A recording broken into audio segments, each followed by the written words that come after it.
ఈ రోజు ఏం రెసిపీ చేస్తున్నారు? సో ఈరోజు వచ్చేసరికి పన్నీర్ బుర్జీ చేసుకుంటాం. బయోటిన్ వైటమిన్ ఇంపార్టెన్స్లో భాగంగా పన్నీర్ బుర్జీ ప్రిపేర్ చేస్తారంటే దీనికి కావాల్సిన పదార్థాలు అంటే ఇప్పుడు చూద్దాం. పన్నీర్ బుర్జీకి కావాల్సిన పదార్థాలు: మెంతికూర, ఉప్పు, ఆవాలు, జీలకర్ర, కరివేపాకు, కారం, అల్లం వెల్లుల్లి పేస్ట్, నూనె, ఉల్లిపాయ ముక్కలు, తురిమిన పన్నీర్. పన్నీర్ బుర్జీకి కావాల్సిన పదార్థాలు చూసాం కదండి, ప్రాసెస్లోకి వెళ్ళిపోతాం.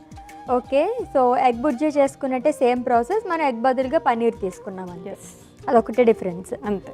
సో ప్రోటీన్ ఇంపార్టెన్స్ ఎంతవరకు ఉంటుందండి హెయిర్ ఫాల్లో కానీ అండ్ స్కిన్కి సంబంధించి కానీ? హెయిర్ గ్రోత్కి ప్రోటీన్ అనేది మోస్ట్ ఇంపార్టెంట్. అంటే మనం ప్రోటీన్ సరిగ్గా తీసుకోవట్లేదు అంటే దాంట్లో బయోటిన్ ఉందా లేదా పక్కన పెడితే, ప్రోటీన్ తగ్గింది అంటే కూడా మనకి హెయిర్ ఫాల్ అనేది చాలా సివియర్గా అయ్యే ఛాన్సెస్ ఉంటుందన్నమాట.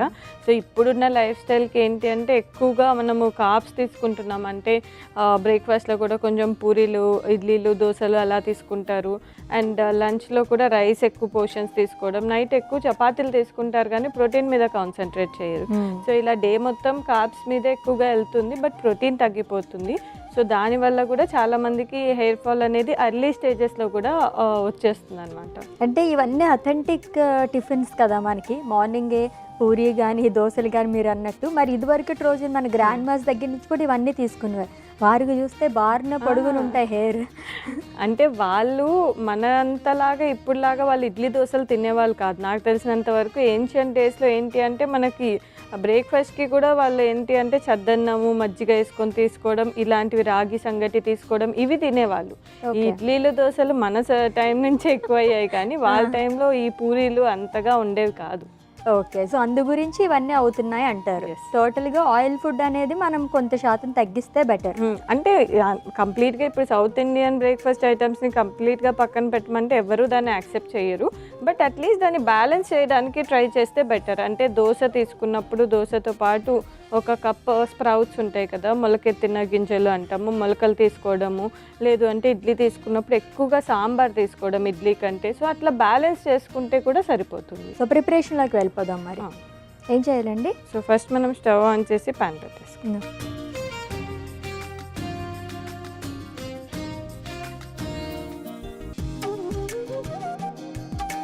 ఇన్ కేస్ ఏ ఎక్స్టెంట్కి వెళ్తే కనుక సప్లిమెంట్స్ అనేవి తీసుకోవచ్చు, బయోటిన్ సప్లిమెంట్స్ అనేవి. సో బయోటిన్ సప్లిమెంట్స్ అనేవి ఇప్పుడు అందరూ ఆన్ అండ్ ఆఫ్ తీసుకుంటూ ఉన్నారు. మనకు కొంచెం సిమ్టమ్స్ అనేవి స్టార్ట్ అయినప్పుడు కొద్దిగా ఎలాగో మనం తీసుకునే డైట్లో అంత హెల్తీగా లేదు కాబట్టి తీసుకోవచ్చు సప్లిమెంట్స్, బట్ అది కంటిన్యూస్గా తీసుకోకూడదు first thing. Second, if possible వాళ్ళకి కుదిరితే ఫస్ట్ డాక్టర్ని కన్సల్ట్ అయ్యి అది ఎందువల్ల వస్తుంది. చాలామందికి హార్మోనల్ ఇంబ్యాలెన్స్ అయినప్పుడు వస్తుంది, పోస్ట్ మార్టం అంటే డెలివరీ అయిన తర్వాత వస్తుంది, అండ్ కొంతమందికి స్ట్రెస్ ఎక్కువగా ఉన్నప్పుడు వస్తుంది. సో ఒకసారి డాక్టర్ని కన్సల్ట్ అవుతే అది మనకి ఏ డెఫిషియన్సీయా లేకపోతే ఇలా సరిగ్గా ప్రాపర్ హైడ్రేషన్ లేదు, ఎక్కువ స్ట్రెస్ ఉంది, సో ఇలాంటి వాటి వల్ల వస్తుందా తెలుసుకొని స్టార్ట్ చేసుకుంటే కూడా ఇంకా మంచిది. ఓకే, అండ్ ఒకవేళ స్టార్ట్ చేశాక కూడా అది కంటిన్యూస్గా తీసుకోకూడదు. అంటే ఇప్పుడు స్టార్ట్ చేశారంటే ఒక 3 months తీసుకొని గ్యాప్ ఇవ్వాలి.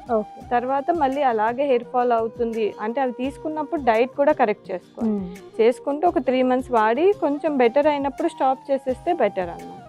ఓకే, సో ఆయిల్ కూడా హీట్ అయిపోయింది కదా. సో ఫస్ట్ కొద్దిగా ఆవాలు వేస్తున్నాను, కొద్దిగా జీలకర్ర, కరివేపాకు వేస్తున్నాను. ఓకే,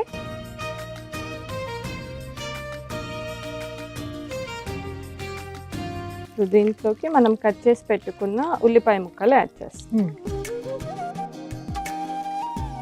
వీటిని లైట్గా ఫ్రై చేసుకుంటాం. ఓకే, ఎగ్ బుర్జీ అంటే రైస్లో కూడా తీసుకుంటాం. ఇది రైస్లో బాగుంటుందా, నాన్ చపాతీ అలా బాగుంటుందా? రైస్లోకి తీసుకోవచ్చు, చపాతీలోకి ఇంకా బెస్ట్ అనమాట. కొంచెం డ్రై ఐటమ్ కాబట్టి చపాతీలోకి బాగుంటుంది. సో డ్రై ఐటమ్ కాబట్టి విడిగా కూడా తినొచ్చేమో, స్నాక్స్ రూపంలో కూడా బాగానే ఉంటుంది కదా, తీసుకోవచ్చు. సో దీంట్లోకి అల్లం వెల్లుల్లి పేస్ట్ వేస్తుంది,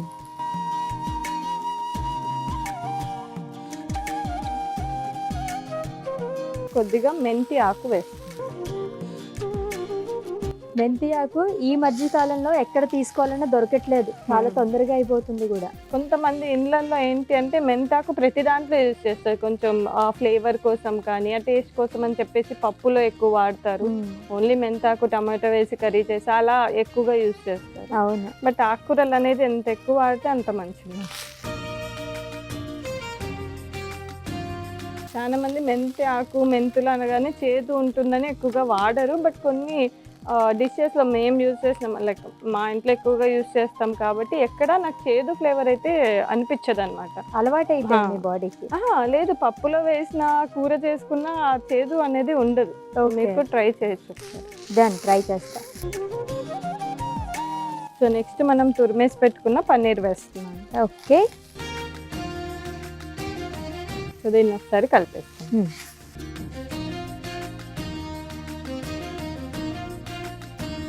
సో నెక్స్ట్ దీంట్లో కొద్దిగా ఉప్పు వేస్తాము అండ్ కొద్దిగా కారం. సో దీన్ని మొత్తం ఒకసారి కలిపేస్తాం. ఓకే. సో బయోటిన్ గురించి మాట్లాడుకుంటున్నాం కాబట్టి ఎటువంటి ఫుడ్స్లో మనకి బయోటిన్ అనేది లభిస్తుంది ఎక్కువ మోతాదులో? సో బయోటిన్ వచ్చేసరికి జనరల్గా మనకి అన్ని టైప్స్ ఆఫ్ పప్పు దినుసులు, బికాస్ ప్రోటీన్ కాబట్టి మనకు ప్రోటీన్ రిచ్ ఫుడ్స్లోనే ఎక్కువగా ఉంటుంది అనమాట. అన్ని టైప్ ఆఫ్ పప్పు దినుసుల్లో ఉంటుంది. పొట్టున్న ధాన్యాలలో అంటే హోల్ గ్రెయిన్స్ అని చెప్పేసి అంటాం కదా, వాటిలలో ఎక్కువగా ఉంటుంది. ఇంకా మష్రూమ్స్ ఉంటాయి కదా, వాటిలలో పుట్టగొడుగులు, వాటిలలో ఎక్కువగా ఉంటుంది. ఎగ్ యోక్లో ఎక్కువగా ఉంటుంది. కోడిగుడ్డు లోపల సొన ఉంటుంది కదా, సో వాటిలలో కూడా మనకి బయోటిన్ అన్న వైటమిన్ ఎక్కువగా లభిస్తుంది. ఓకే. సో లావ్ అయిపోతారని ఆ ఎగ్ యోకే తీసి పడేస్తూ ఉంటారు, మరి అటువంటి వాళ్ళకి బయోటిన్ అదొకటి పక్కన పెట్టేసి మిగతా తీసుకోవాలా? పప్పు దినుసులు కాదు, అందుకనే ఎప్పుడు రికమెండ్ చేసినా మేమైతే ఎగ్ వైట్స్ డైలీ తీసుకొని వీక్లో 1-2 సార్లు అన్నా కంపల్సరీగా కంప్లీట్ ఎగ్ తీసుకోమంటాం. సో దట్ దాంట్లో ఉన్న కొన్ని వైటమిన్స్ అనేవి కూడా మనకి బాడీకి లభిస్తాయి కాబట్టి. ఓకే. సో మన పన్నీర్ బుర్జీ అయితే రెడీ అయిపోయింది. మనం సర్వింగ్ బౌల్లో తీసేస్తాం. ఓకే.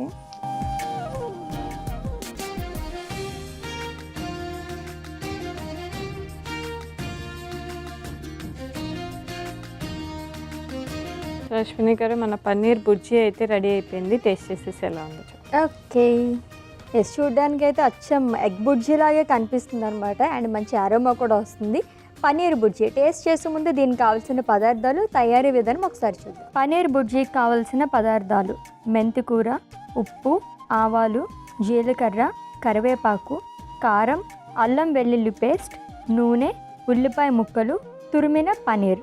పన్నీర్ బుర్జీ తయారు చేసుకునే విధానం: ముందుగా స్టవ్ ఆన్ చేసి పాన్ పెట్టి అందులో నూనె వేసి, నూనె వేడెక్కిన తర్వాత అందులో ఆవాలు, జీలకర్ర, కరివేపాకు, ఉల్లిపాయ ముక్కలు వేసి వేయించుకోవాలి. ఇప్పుడు అందులో అల్లం వెల్లుల్లి పేస్ట్, మెంతికూర, తురిమిన పన్నీర్, ఉప్పు, కారం వేసి కలుపుకొని సర్వింగ్ బౌల్లోకి తీసుకుని సర్వ్ చేసుకోవాలి. అంతే, పన్నీర్ బుర్జీ రెడీ.